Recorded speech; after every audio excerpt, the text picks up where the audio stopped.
I often think that when people like Sam come up here and they preach to us that the Bible is 100% the Word of God, they're not quite familiar with the Bible. I would like to point out to you that in fact, if a book describes history by gratuitously including sexual imagery, those parts of that book cannot be the Word of God. And I would say that the Bible often does this. Although the Quran speaks very positively about the Bible, it also tells us where the Bible has gone wrong. Why don't you read us from this children's Bible so that folks can be sure what is there in the children's Bible. Umat Islam mengimani Nabi Isa alaihi salam beserta kitab Injil yang diturunkan kepadanya.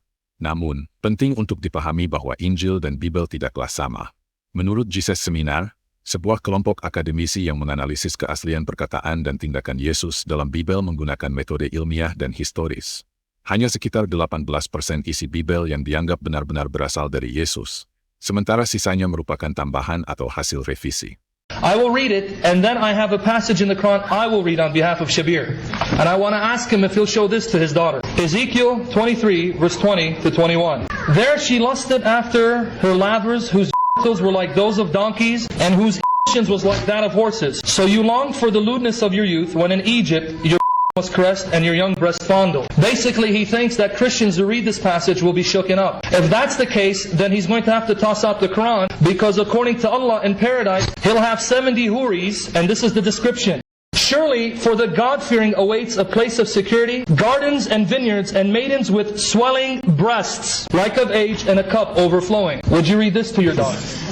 I wonder how many people really think that these two verses are comparable. What he said was there is a verse in the Quran which speaks of women have swelling breasts, and that's comparable with the verse which he read, which said that a certain woman lusted after men who had members the size of that, and whose was the extent of that, like horses and donkeys, and that is similar to saying that a woman has swelling breasts. Moreover, the passage which she reads from the Quran doesn't actually mean that. The verse which he's looking at is from Surah An-Naba. You ask me, would I teach that to my daughter? She has memorized it. All of my kids have memorized it. In fact, I will take you to the school where my kids have attended, and I'll show you that kids this high have memorized it, and they're studying that and they're understanding it. Jika masih meyakini Bibel sepenuhnya firman Tuhan, beranikah Anda membacakan kepada anak Anda bagian-bagian vulgar dari Kitab Kejadian, Yehezkiel, Hosea, Kidung Agung, Ulangan, Imamat, dan Amsal?